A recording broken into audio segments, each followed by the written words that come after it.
ألا إن أولياء الله لا خوف عليهم ولا هم يحزنون الذين آمنوا وكانوا يتقون صدق الله مولانا العظيم وصدق رسوله النبي الأمي الكريم ونحن على ذلك لمن الشاهدين والشاكرين والحمد لله رب العالمين اللهم صل على محمد وعلى آل محمد كما صليت على إبراهيم وعلى آل إبراهيم إنك حميد مجيد اللهم بارك على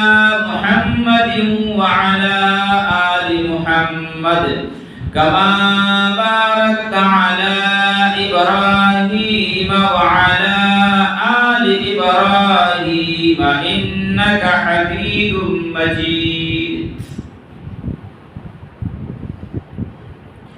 میرے محترم بزرگوں اور دوستوں حاضرین جمعہ، اللہ جل جلالہ عم نوالہ کا بہت ہی بڑا احسان ہے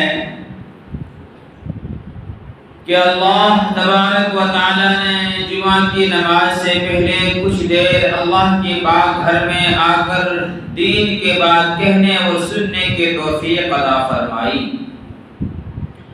اللہ تبارک و تعالی سے دعا ہے کہ اللہ تعالی ہمیں 100% سچ اور حق بات کہہ کر سن کر پھر ہم سب کو عمل کی توفیق عطا فرمائے۔ دوستوں اور بزرگوں، پچھلے جمعے کے اندر آپ حضرات کے سامنے انبیاء علیہ السلام کے معجزات کے بارے میں کچھ عرض کیا تھا۔ یہ جمعہ کا مختصر سا وقت ہوتا ہے، پوری تفصیلی بات نہیں کہی جا سکتی، کچھ واقعوں اور حدیث و قرآن کی جھلکیاں جمعے کے اندر بتا کر لوگوں کو سمجھانے کی کوشش ہر ایک خطیب کرتا ہے۔ آپ کے سامنے معجزات کے بارے میں آپ عرض کیا تھا کہ انبیاء علیہ السلام کے معجزات بھی برحق ہے جو قرآن و حدیث میں ملتا ہے۔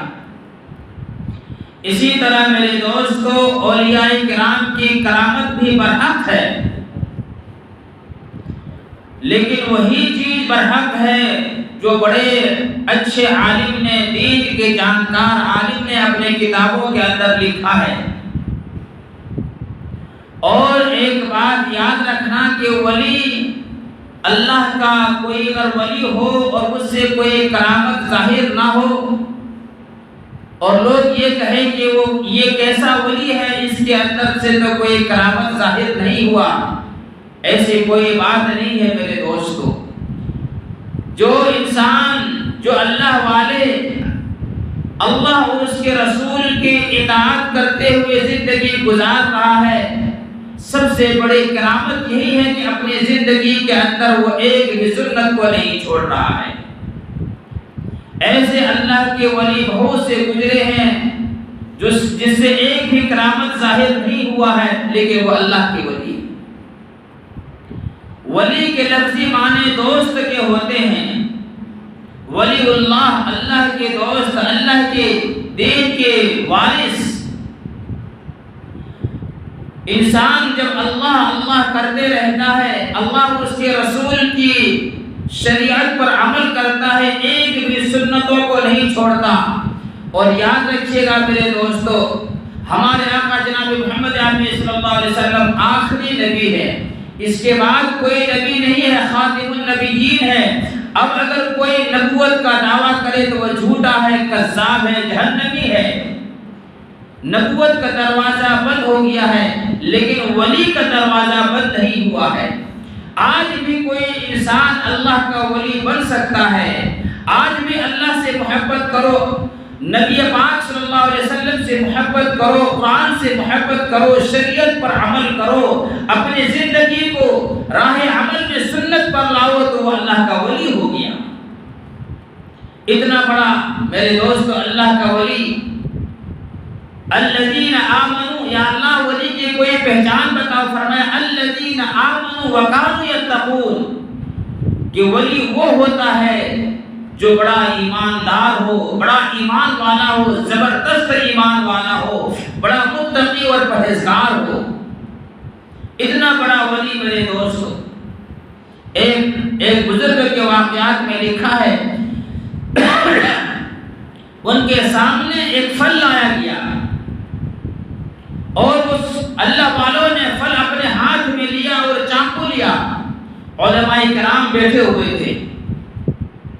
اس اللہ والوں نے پوچھنے لگا یہ پھل کاٹ کر کھانا سنت ہے یا توڑ کے کھانا سنت ہے؟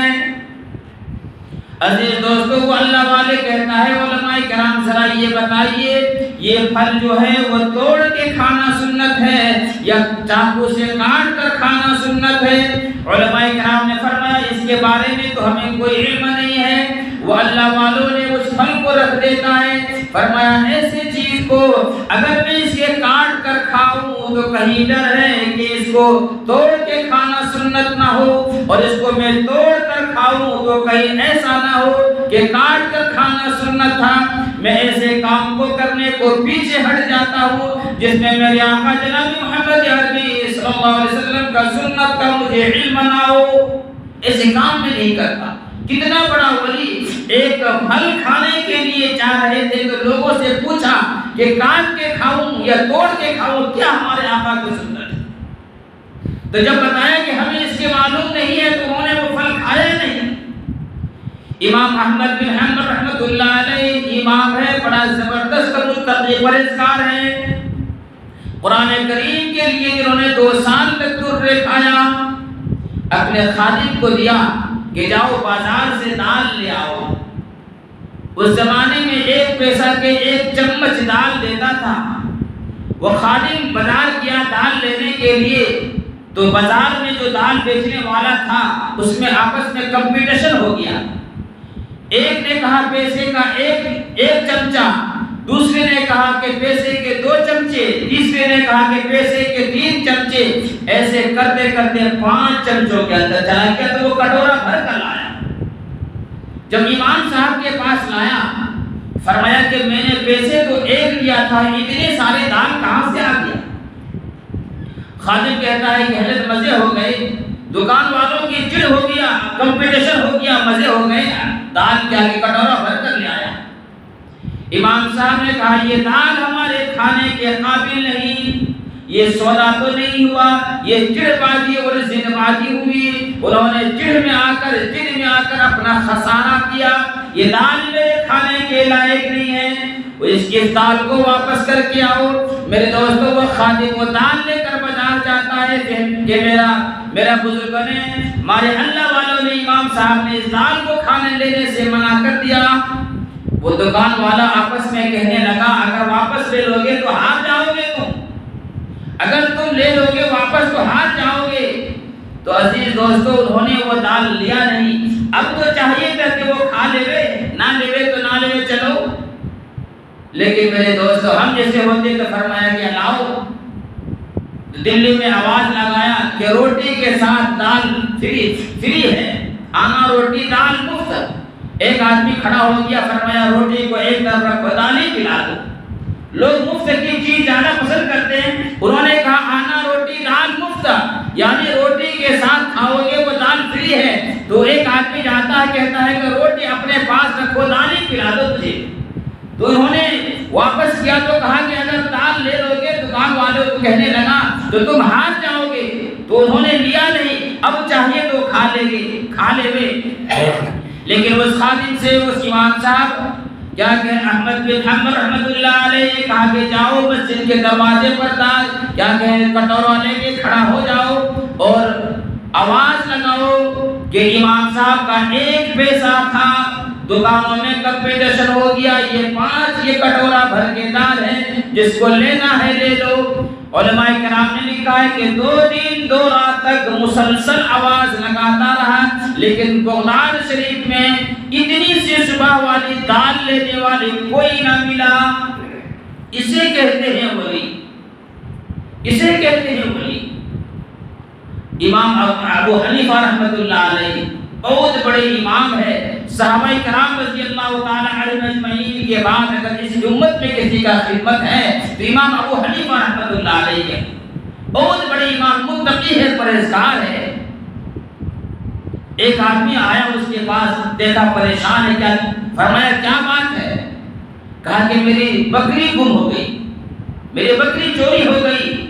کسی ماہر سے پوچھا اس زمانے میں کہ بکری کی عمر کتنے ہوتی ہے، تو انہوں نے بتایا کہ 7-8 سال تک بکری کی عمر ہوتی ہے۔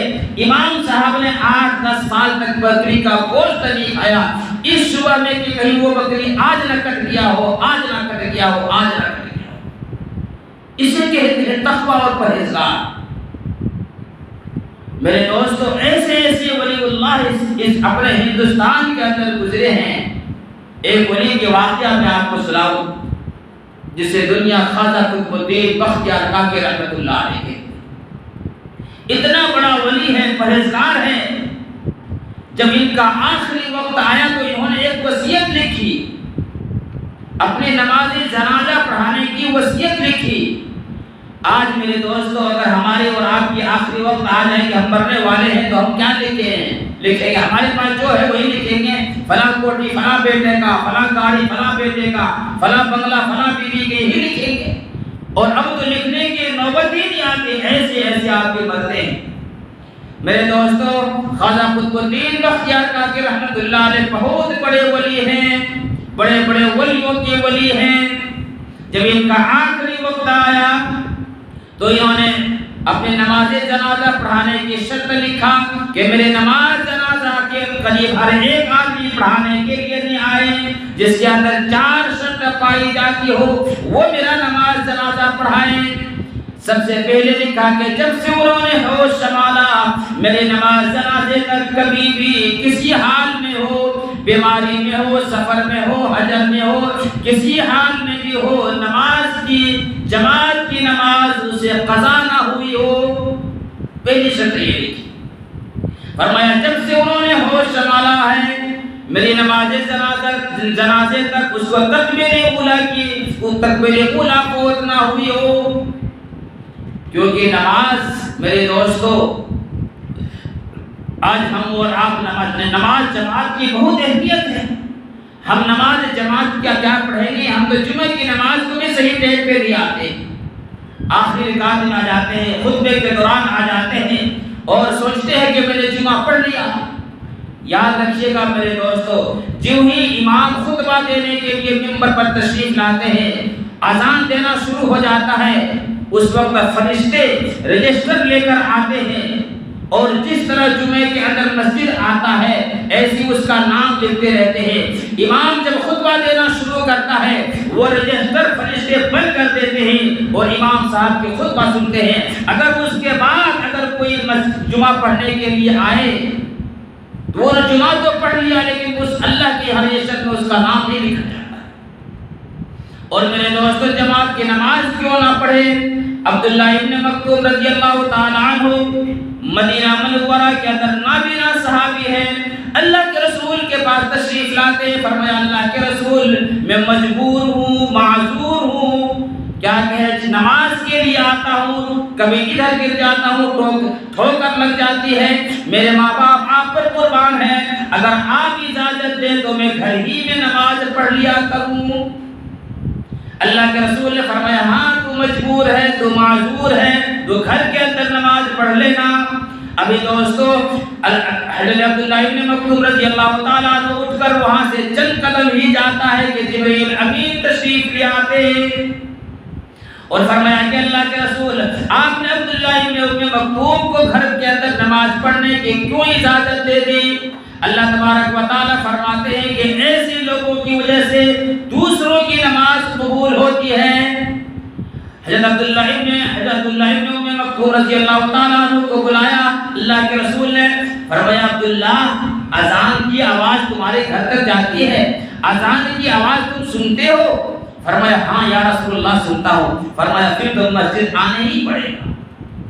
تو میرے دوستو حضرت خواجہ قطب الدین بختیار کاکی رحمۃ اللہ علیہ نے پہلی شرط لکھا کہ نماز جنازہ وہ پڑھائے جو اپنی زندگی میں جب سے انہوں نے ہوش سنبھالا کبھی بھی ہو کسی حال میں بھی ہو نماز نہ چھوڑا ہو تکبیر اولیٰ اس سے قضا نہ ہوئی ہو.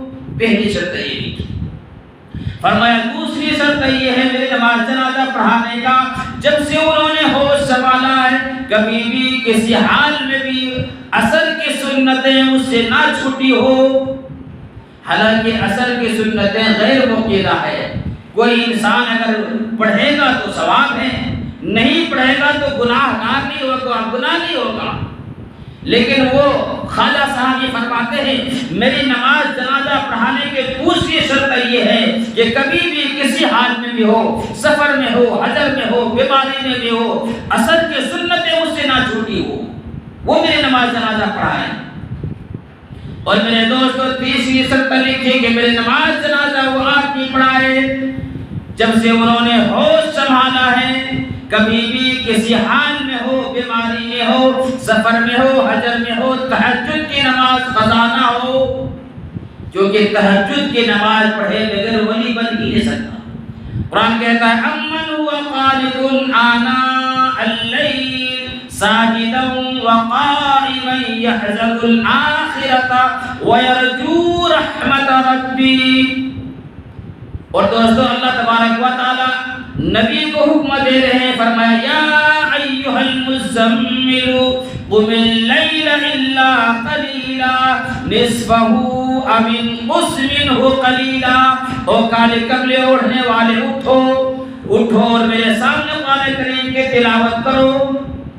ولی تہجد کی نماز پڑھے بغیر ولایت مل ہی نہیں سکتی. تو تیسری شرط یہ لکھی کہ میری نماز جنازہ وہ پڑھائے جنہوں نے اپنے زندگی میں کبھی بھی تہجد کی نماز قضا نہ کی. یہ تین شرط تو کرنے کی تھی.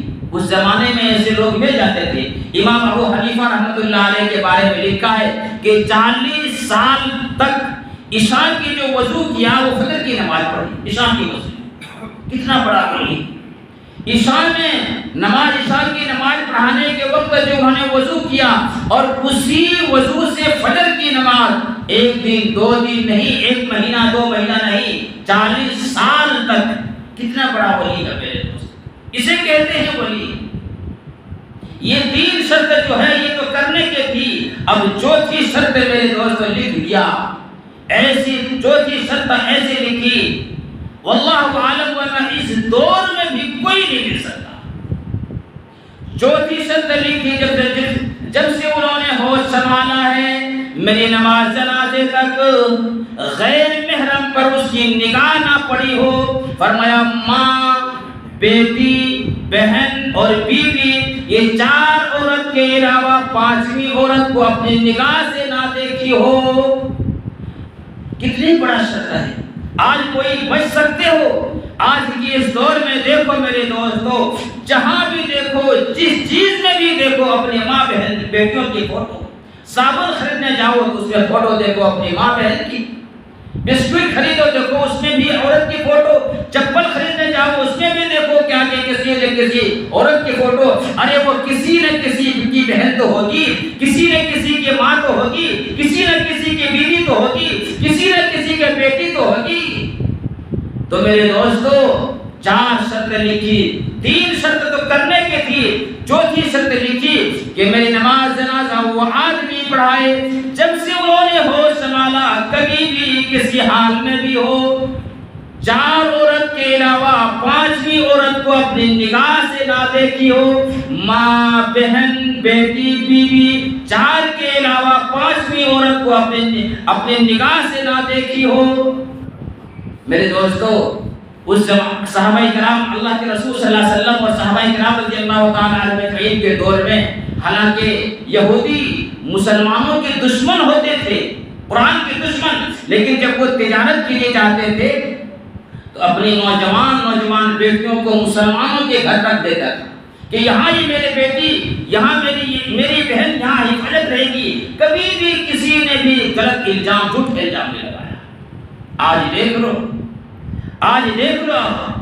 کچھ ایسا دور تھا کہ ہم دوسروں کو عزت ہم بچاتے تھے. آج ہماری ماں بہنوں کی عزت دیکھ لو. ہماری ماں بہنوں کی عزت روڈوں میں جا رہی، غیروں کے ساتھ بھاگ رہے ہیں، غیروں کے ساتھ نکاح کر رہے ہیں. کبھی ہم سوچتے ہیں میرے دوست؟ حضرت عمر رضی اللہ تعالیٰ عنہ کے دور ہے، مصر کے کمانڈر نے فاروق اعظم کو خط لکھا کہ حضرت میں بہت پریشان ہوں. فرمایا کیا بات ہے؟ فرمایا ہماری کہ فوج ہے یہ ایک راستہ سے گزرنے والی ہے اور دوسرا راستہ کوئی نہیں، اور جس راستے سے ہم گزرنے والے ہیں یہودیوں نے سازش کی ہے. فرمایا کہ یہاں نوجوان خوبصورت علاقے سے لڑکیوں کو لایا گیا اور ان کو اچھے آدھا کپڑے پہنایا گیا، ان کو زیور پہنائے گئے. اور فرمایا کہ جب یہاں مسلمانوں کی فوج جب گزرے گی تو ناچنا، ڈانس کرنا، جب مسلمان تمہاری طرف دیکھے گا تو اس کے دل میں میل آئے گا. میرے دوستو ذرا غور کرو، کافروں کو، مشرکوں کو یہ خیال ہے، یہ اس کو یقین ہے کہ اگر مسلمانوں کے دل کے اندر میل آ جائے تو ان کا بیڑا غرق ہو جائے. میرے دوستو مصر کے کمانڈر نے فاروق اعظم کو جب یہ خط لکھا، فاروق اعظم رضی اللہ تعالیٰ عنہ نے اسی کاغذ کے دوسری طرف لکھا کہ پریشان ہونے کی ضرورت نہیں ہے، تمہارے تمام کی تمام فوج میں مسلمان ہیں، وہ تمام کے تمام فوج کو قرآن کریم کی ایک آیت کو سنا دو. بس صرف یہی لکھا، قرآن کریم کی ایک آیت کو سنا دو. مصر کے کمانڈر کے پاس جب وہ خط آیا، انہوں نے بغل بجایا، تمام فوجوں کو اکٹھا کیا اور قرآن کریم کی ایک آیت پڑھنے لگی، سورہ نور. فرمایا قل للمؤمنین یغضوا من ابصارہم وَيَحْفَظُوا فُرُوجَهُمْ ذَلِكَ أَزْكَىٰ لَهُمْ إِنَّ اللَّهَ خَبِيرٌ بِمَا يَصْنَعُونَ. یہ آیت پڑھتی ہے، یہ آیت حضرت عمر رضی اللہ تعالیٰ عنہ نے پڑھ کے سنا دیا اور فوج کو کہا کہ گزریں. چلیے فوج جا رہے ہیں میرے دوستو، اور وہاں پروگرام شروع ہو گیا، لڑکیوں کو ناچ رہے ہیں. اور ادھر مسلمانوں کی فوج صحابہ کرام رضی اللہ تعالیٰ عنہ تابعین گزر رہے، تمام کے تمام صحابہ گزر گئے، کسی نے کسی کو کی طرف آنکھ اٹھا کر نہیں دیکھا. قرآن کریم کی آیت کا ترجمہ، اے مسلمانوں، اے مومنوں، اپنی نگاہ کی حفاظت کرو، اپنی شرمگاہ کی حفاظت کرو. اگر یوں ذرا سے کنکھیوں میں سے دیکھو گے، ان اللہ خبیر بما یصنعون، اللہ تمہیں دیکھ رہا ہے، اللہ تمہارے حالات کو جان رہا ہے. میرے دوستو تمام کی تمام فوج گزر گیا، کوئی کسی نے آنکھ اٹھا کر نہیں دیکھا. آخرکار جب 2-4 فوج رہ گئے، ایک لڑکی وہاں سے نیچے اترتی ہے اور کہتا ہے سارے کے سارے یہ فوج اندھے کو اور کیا کہیں کانے تو نہیں ہے، کسی نے تو آنکھ اٹھا کر نہیں دیکھا. کیا بات ہے، کیوں ہمارے طرف نہیں دیکھ رہے ہو؟ ہم نے اتنا زور لگا دیا، ہم نے اپنے سینے کو دکھایا، ہم نے اپنے کمر کو دکھایا، لیکن کوئی نہیں دیکھ رہا ہے. کیا بات ہے؟ ایک فوج میرے دوستو گزر رہا ہے، نظریں اپنے نگاہ کو نیچے کی ہوئی ہے اور کہتا ہے کیسے کوئی دیکھے گا. سب نے قرآن کریم کی آیت کو سن کر آیا ہے، قرآن کریم کو پڑھ کر آیا ہے. وہ لڑکی کہنے لگی وہ کون سی کلام ہے جس میں اتنی قوت ہے، جس میں اتنی طاقت ہے، جس میں اتنی اسپرٹ ہے، ایسی حسن کو روک دے گے. او جانے والو ذرا وہ قرآن ہمیں بھی سناتے جاؤ. میرے دوستوں علماء کرام نے لکھا ہے کہ وہی صحابی، وہی فوج اپنے نگاہ نیچے کیے ہوئے ہیں اور قرآن کریم کی آیت کو پڑھتا ہے قل للمؤمنین یغضوا من ابصارہم ویحفظوا فروجہم. ادھر میرے دوستو ادھر مصر کے کمانڈر کا جو فوج ادھر یہ قرآن کریم کی آیت کو پڑھتا ہے، ادھر یہودیوں کی لڑکیاں چھتوں سے چھلانگ لگانا شروع کر دیا اور فرمایا اے لوگو، اے قرآن پڑھنے والوں، ہمیں بھی ساتھ میں لے کر جاؤ، ہم کو کیوں چھوڑ رہے ہو؟ میرے دوستو قرآن کریم کی ایک آیت کو سن کر کئی سوئی عیسائی لڑکی ایمان لے آئی. آج ہم پورے قرآن کریم کو سنتے ہیں مگر ابھی تک مسلمان نہیں بنے. اور کیسے ہم مسلمان بنے؟ ارے وہ گانے بجانا دوسرے اگر قوم کرتا تھا تو مسلمانوں اس کے بچنے کی سازش کرتے تھے کہ ہم کیسے بچیں گے. آج مسلمان خود بنا رہے ہیں، آج اپنے گھروں کے اندر خود ڈی جے لا کر خود ناچ رہے ہیں، اپنے بہن بیٹی بیویوں سب کو نچا رہے ہیں، کیسے ایمان رکھے گا؟ میرے دوستو، کیا یہ دین کی مخالفت نہیں ہے؟ یہ دین کی مخالفت نہیں ہے؟ میرے دین کے اندر، میرے محمد عربی صلی اللہ علیہ وسلم کے اندر، دین کے اندر جو چیز نہیں ہے اور وہ چیز کوئی اگر کر رہا ہے وہ اللہ کے رسول صلی اللہ علیہ وسلم کے شان میں گستاخی کر رہا ہے۔ ہمارے اسلام کے اندر میرے دوستو یہ برتھ ڈے بنانا بالکل ناجائز ہے، حرام ہے۔ آج شرم آنی چاہیے ایسے ماں کو، ایسے باپ کو جو اپنے بیٹے کے برتھ ڈے میں ڈی جے لا کر ناچتے ہیں اور نچاتے ہیں۔ کیا اللہ کے یہاں جواب دو گے؟ یہ اللہ کے رسول کے شان میں گستاخی نہیں ہے؟ یہ اللہ کے شان میں گستاخی نہیں ہے؟ ارے لوگوں، ذرا کتنا ہمارے دماغ پیچھے چلا گیا، مرنے کا 1 سال کم ہو گئے ہو اور تم ناچ رہے ہو، کود رہے ہو، کیا انسان ہے؟ تو میرے دوستو، خواجہ قطب الدین نے یہ لکھ دیا کہ میری نماز جنازہ وہ آدمی پڑھائے جو 4 کے علاوہ 5ویں عورت کو اپنے نگاہ سے نہ دیکھا ہو۔ عزیز دوستو اور بزرگوں، وقت کافی ہو گیا ہے، اس کا جنازہ جو پڑھایا اس کا میں نام بتا کر ختم کرتا ہوں۔ انتقال ہو گیا خواجہ صاحب۔ پورے ہندوستان میں اس زمانے میں اتنے ہر جگہ سے گاڑیوں کی سویدھا نہیں تھی، مگر لاکھوں سے لاکھ لوگ آئے نماز جنازے کے لیے، اور تھوڑی دیر کے بعد وہ وصیت نامہ پڑھ کر سنا دیتا ہے۔ اس میں حافظ بھی موجود تھے، قاری بھی موجود تھے، عالم بھی موجود تھے، محدث بھی موجود تھے، قرآن پڑھنے والا بھی موجود تھے، لیکن سچائی کا دور تھا۔ کوئی آگے اپنے اندر چاروں چیز مکمل نہیں پاتا تھا، کوئی آگے بڑھ کر نماز جنازہ نہیں پڑھا۔ اگر آج لکھ کر جاؤ گے تو یا تو بغیر جنازہ پڑھنے جانے پڑے گا، یا تو ایسے آدمی آگے بڑھے گا جنہوں نے کبھی فرض پڑھے نہیں، سوچے گا کچھ نہیں ہو تو بھائی تو سوشل میڈیا کے اندر میرا نام تو آئے گا نا۔ تھوڑی دیر کے بعد وہ وصیت پڑھ کے سنا دیتا ہے اور کوئی اس کی جنازہ پڑھانے، آخر کار شام ہو گیا، دلی کے جامع مسجد کے اندر جنازہ رکھا ہوا، شام ہو جاتی ہے، اگلی صف میں ایک آدمی نکلتا ہے اور خواجہ صاحب کا چہرے سے کفن اتارتا ہے اور دیکھتا ہے اور کہتا ہے، او خواجہ صاحب یہ کیا کر کے چلے گئے؟ میرا راز یا تو خواجہ جانتا تھا یا تو اللہ جانتا تھا، تیسرا میرے راز کوئی نہیں جانتا تھا۔ او خواجہ صاحب مجھے معلوم ہے کس سے لکھ کر گئے ہو، کس کو تم اشارہ کر رہے ہو۔ آج اگر میں اپنا راز رکھتا ہوں تو تیرا جنازہ پڑھانے والا کوئی نہیں، اگر تیرا جنازہ پڑھا دوں تو میرا راز کوئی نہیں۔ میرے دوستو، خواجہ صاحب کے پاس گئے اور آنسو بہائے، اور پھر وہاں سے خواجہ صاحب کے منہ کو بند کیا کفن کو، اور فرمایا لوگوں صفیں کو سیدھی کرو، میں نماز جنازہ پڑھاؤں گا۔ یہ کون تھا میرے دوست؟ کوئی عالم، کوئی محدث، کسی مسجد کا امام، بلکہ یہ کوئی نہیں تھا۔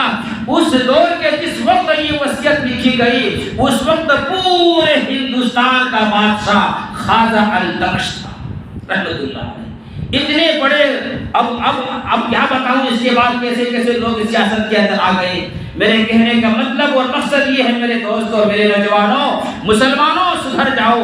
ہم اور آپ کہاں جا رہے ہیں، کدھر جا رہے ہیں؟ اپنے دین کے اندر آ جاؤ، گانے بجانے سے بچو، نماز روزے کے پابند ہو جاؤ، اللہ اور اس کے رسول کی اطاعت کرو۔ اللہ تبارک و تعالیٰ سے دعا ہے اللہ رب العزت ہمیں اور آپ کو کہنے سننے سے زیادہ عمل کی توفیق عطا فرمائے۔ سنت